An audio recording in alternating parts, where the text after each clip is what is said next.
안녕하세요, 모구입니다. 이번 시간에는 제가 앞으로 종목 평가를 어떻게 하는지 공유를 해보려고 합니다. 종목 평가의 핵심은 재무제표인데요. 앞으로 재무제표에 나오는 단어들이 영어이므로 먼저 핵심 지표들을 알아보고 가겠습니다. 단어를 설명드린 후에 화면에 띄워드릴 테니 혹시 까먹으셨으면 참조하시면서 보면 도움되겠습니다. 첫 번째는 PE 레이시오입니다. PE 레이시오는 Price to Earning의 약자이고 주가 배수를 뜻합니다. 말 그대로 가격 수입을 비율을 한 것이죠. PE 레이시오 같은 경우는 너무 높으면 의심을 해야 되고 또 너무 낮으면 또 의심을 해봐야 됩니다. 이거에 대해서는 차트를 보여드리면서 추가 설명을 해드리도록 하겠습니다. 그리고 PE 레이시오 외에는요, 높아서 위험할 지표는 없는 것 같습니다. 자, 그렇게 해서 두 번째, growth입니다. growth는 성장이라는 뜻이고, 성장이 나쁠 게 없죠. 성장을 계속하면은 회사가 돈을 많이 번다는 뜻이니까 나쁠 게 전혀 없습니다. 너무 낮으면은 그때 이제 주의를 하시면 되겠고요. 자, 그 다음에 FCF, Free Cash Flow인데요. 이것은 현금 흐름을 말합니다. Free Cash Flow가 이제 핵심 지표인데요. 현금이 많아야 배당 지급 비율도 낮고 성장률도 높고 그만큼 빚도 갚고 회사에 재투자를 할 수 있는 그런 중요한 지표입니다. 간단히 말해 많으면 많을수록 좋다. 자, 다음은 FFO, Funds from Operations 인데요. 이것은 영업이익이 되겠습니다. 이런 지표들을 계산을 하는데 여러가지 인자들이 있어요.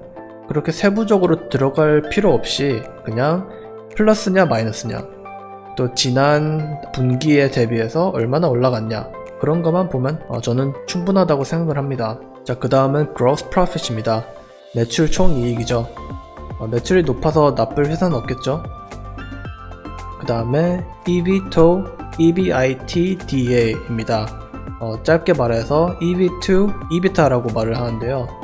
이것은 기업 가치를 평가하는 지표입니다. EBITDA는 세금, 이자, 상각비 등을 포함을 하고 있고요. 재무의 성과라고 보시면 되겠습니다. 그리고 이것 또한 핵심 지표입니다. 그 다음은 EPS, Earning Per Share인데요. 이것은 주당 수익입니다.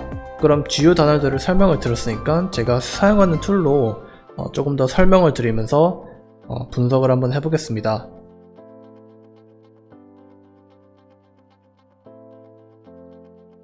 이제 소개시켜드릴 툴은요, FastGraph라고 합니다. 이 툴은 주식의 가치 평가를 할 때 도움을 주는 그런 툴인데요. 재무제표를 이제 그래프로 간단하게 볼 수 있게 표현을 해주는 그런 툴인데요. 제가 오늘 7가지 티커를 골라서 예로 들어볼 텐데요. 일단 첫 번째로 고른 거는 컴캐스트입니다. 티cker 심볼 CMCSA고요. 여기 메인 화면을 보시면은 지금 earning으로 세팅을 해놨는데요. 2000년도부터 밑에 탭을 보시면은 EPS를 이렇게 쭉 보여주는데요. 이제 2003년도, 2004년도부터 올라가기 시작하고 계속 올라가는 거를 한눈에 볼 수가 있습니다. 이제 이 흰색 라인은 배당 표시고요. 보시면은 08년도부터 배당을 주기 시작합니다. 그리고 오른쪽에는 PE ratio, dividend yield, 그리고 뭐 무슨 업종인지, 시가총액 이런 거를 알려주고 있습니다. 여기 debt to capital ratio도 있고요. 그리고 제가 이전에 그 단어들을 설명드린 이유가 이 사이트는 다 영어라서요. 아마 번역이 안 될 거예요. 그래서 제가 일부러 영어로 하려고 그 단어들을 미리 소개시켜 드린 거고요.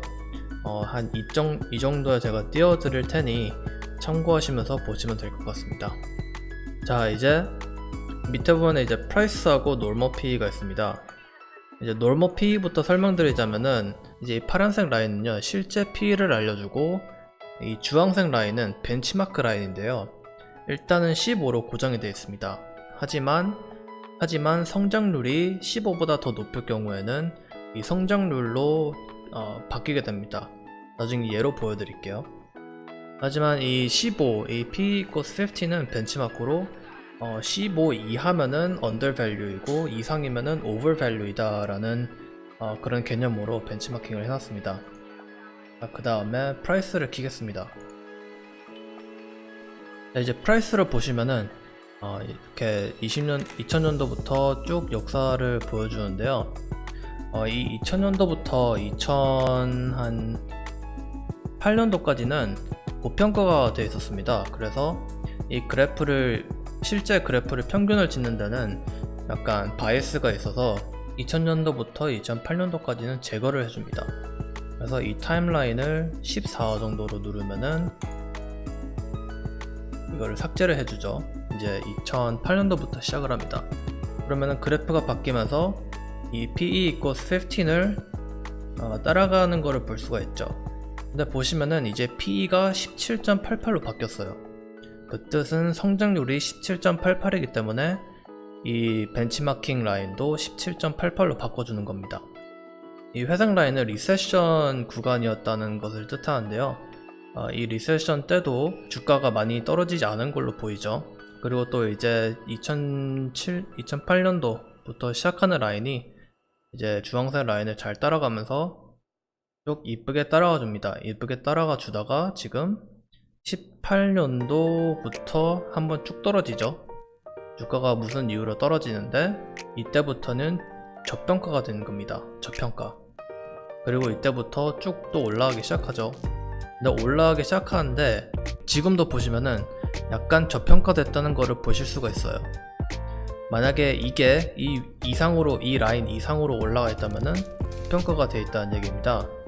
여기서 이제 단정 짓지 않고요. 기간을 조금 더 줄여봅니다. 8년으로 줄이면은 또 라인이 바뀌게 되죠. 그러면 이제는 주황색 라인을 따라가는 것보다는 파란색 라인을 따라가게 됩니다. 그래서 이 파란색 라인이 좀 더 정확하기 때문에 이 파란색을 기준으로 두고 보면 되시는데, 이 파란색을 기준으로 둬도 지금 undervalue인 거를 볼 수가 있죠. 저평가됐다는 소리죠.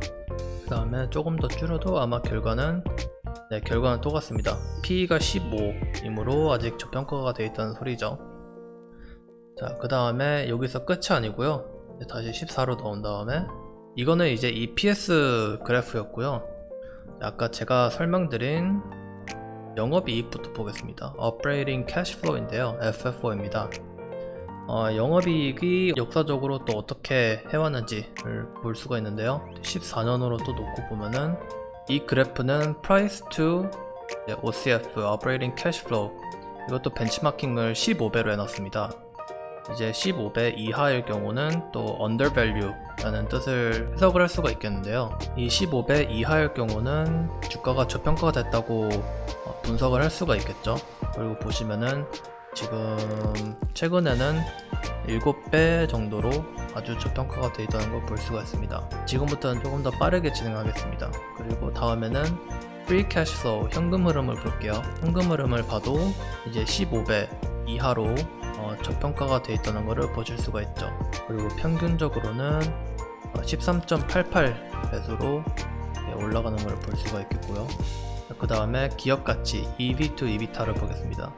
기업 가치를 봐도 한눈에 이제 저평가가 되어 있다는 것을 볼 수가 있죠. 고작 6배인 것을 볼 수가 있습니다. 처음에 이 그래프를 보실 때는 이게 무슨 뜻이야 라고 생각을 하실 수가 있는데요. 그래서 제가 빠르게 다음 주식으로 한번 넘어가 보겠습니다. 자, 다음 주식은 나이키인데요. 제가 좀 고평가된다고 생각하는 주식입니다. 최근에 earning콜을 하고 좋은 성적을 내서 주식이 뻥튀기가 됐는데요. 지금 93불, PE 레이시오가 35죠. 35에서 이제 계속 올라가고 있는데 2000년도부터 보시면은 벤치마킹 라인을 이제 쭉 따라가시는 걸 볼 수가 있는데요. 그 다음에 한 2012년부터 이제 파란색 라인이 평균이 되면서 이 파란색 라인을 조금 더 따라가긴 하죠. 근데 2015년도에 너무 고평가가 되면서 제가 2015년도로 줄여볼게요. 여기 밑에서 타임라인을 또 줄일 수가 있는데 지금 상황이 이 정도라고 보시면 돼요. 이렇게 쭉 올라갔다가 뭐 earning이 좋아서 이렇게 올라갔겠죠. 올라갔다가 조금 지나니까 떨어지기 시작하는 거예요. 이게 무슨 일이 있었는지는 잘 모르겠지만 이제 그 가격을 어저스팅 시키는 거죠. 그래서 어느 정도 파란색까지 또 왔다가 이 파란색 라인까지 또 걸쳤다가 이제 모멘텀으로 다시 올라가기 시작을 하죠. 그래서 쭉 또 올라가기 시작을 해요. 그러면 한 이 정도 때 어떻게 될 것이냐? 또 떨어질 거죠. 이 주식은 제가 어떻게 봐도 이 earning이 이 정도밖에 안 되는데 주가는 이 정도다? 그러면 무조건 고평가가 되어 있다고 저는 굳이 다른 걸 안 봐도 분석을 할 수 있을 것 같은데요. 일단 다른 지표까지 보도록 하겠습니다. 자, 영업이익부터 볼게요. 영업이익을 봐도 이제 좀 기간을 줄여도 이 파란색 라인을 따라가지만은 일단은 이 파란색 위에서 놀고 있죠. 그래서 고평가가 되어 있다는 걸 볼 수가 있고요. 지금 영업이익을 보시면은 26배인데요. 다른 주식이랑 비교했을 때 26배면은 정말 비싼 편입니다. 이건 앞으로 제가 다른 주식도 보여드리면서 느끼실 것 같은데 26배는 좀 진짜 고평가됐다는 소리입니다. 그 다음에 현금 흐름을 볼게요. 현금 흐름을 봐도 이제 실제 현금 흐름보다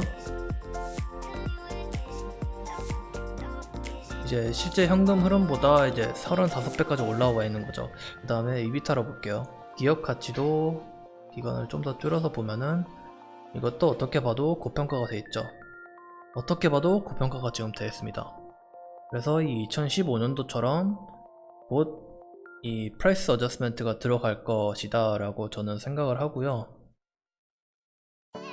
그래도 이 2015년도처럼 저는 프라이스 어저스먼트가 될 것이라 생각하고 조만간 떨어질 것 같습니다.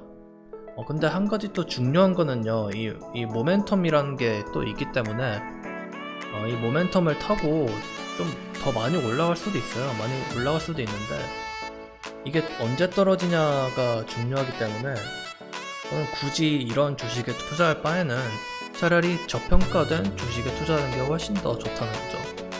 그래서 지금 나이키 뭐 earning 좋다 막 이래서 다 많이들 투자를 하시는데 저는 그게 좋은 생각이라고는 들진 않습니다.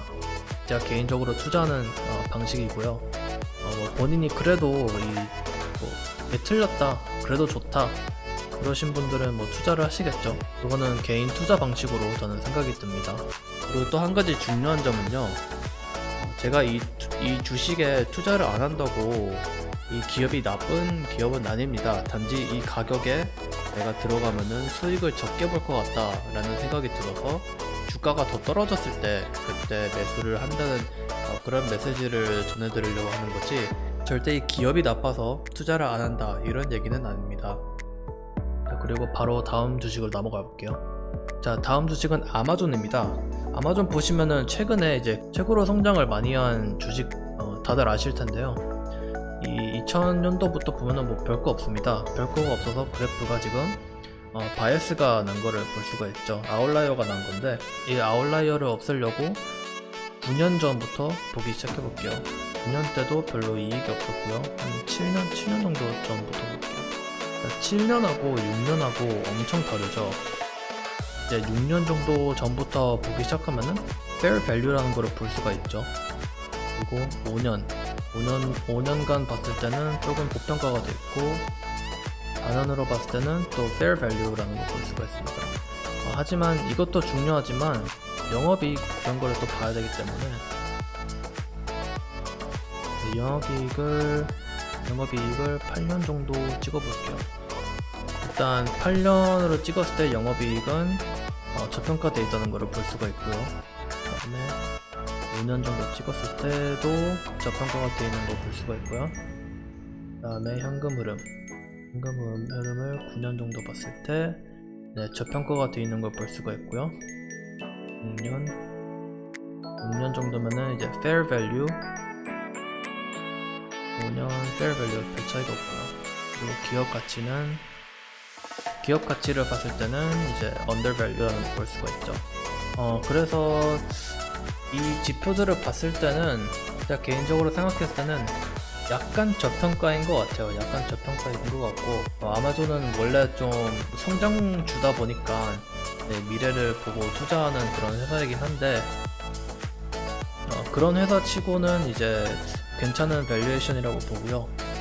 저도 최근에 이제 아마존 주식을 몇 개 샀기 때문에 뭐 지금 타이밍 정도면은 그렇게 나쁘지는 않다고 생각이 듭니다. 뭐 나중에 올라가고 또 떨어질 수도 있겠죠. 근데 지금은 딱 fair valuation인 것 같고요. 미래를 봤을 때는 투자하는 것도 나쁘지 않은 것 같아요. 뭐 PE가 뭐 76이지만은 성장률이 83%라서 그만큼 이제 어느 정도 가치가 있다는 주식인데, 바로 다음으로 넘어가겠습니다. 다음은 MMM입니다. MMM이 좋은 샘플인데요. 3M이 보시면은 처음부터 시작했을 때부터 overvaluation에서 시작했습니다. 그리고 천천히 이제 market correction이 들어가죠. 조금씩 내려가면서 그 다음에 리세션 때 쭉 떨어졌다가 벤치마킹 라인을 좀 따라가다가 또 overvaluation이 되면서 미친듯이 올라가기 시작을 하죠. 그 다음에 2018년도부터 overvaluation이다 해서 미친듯이 또 떨어지기 시작합니다. 그래프를 줄여보면은 네, 딱 이때죠. 이때 떨어질지 뭐 누가 알았겠어요. 그냥 모멘텀 있다, 올라가겠다 이런 생각이 들면서 그냥 냅뒀겠죠. 근데 이런 일이 나타나면서 망한 거죠. 쭉 떨어지기 시작합니다. 그래서 기간을 좀 줄여서 보면은 저평가다라고 판단을 하려면은 주가가 좀 더 떨어져야 된다고 생각을 하고요. 영업이익부터 보도록 하겠습니다.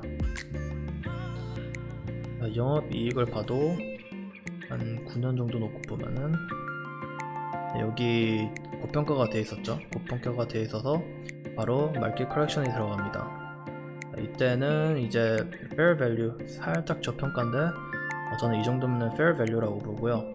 제가 투자하려면은 살짝 더 떨어져야지 이제 이익률이 잘 나기 때문에 저 같은 경우는 좀 더 떨어지기까지 기다릴 것 같습니다.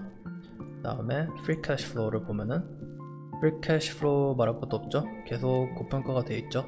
그리고 이게 이게 배당 라인인데요. 배당 라인이 이 free cash flow 라인까지 가는 게 좋은 게 아니에요.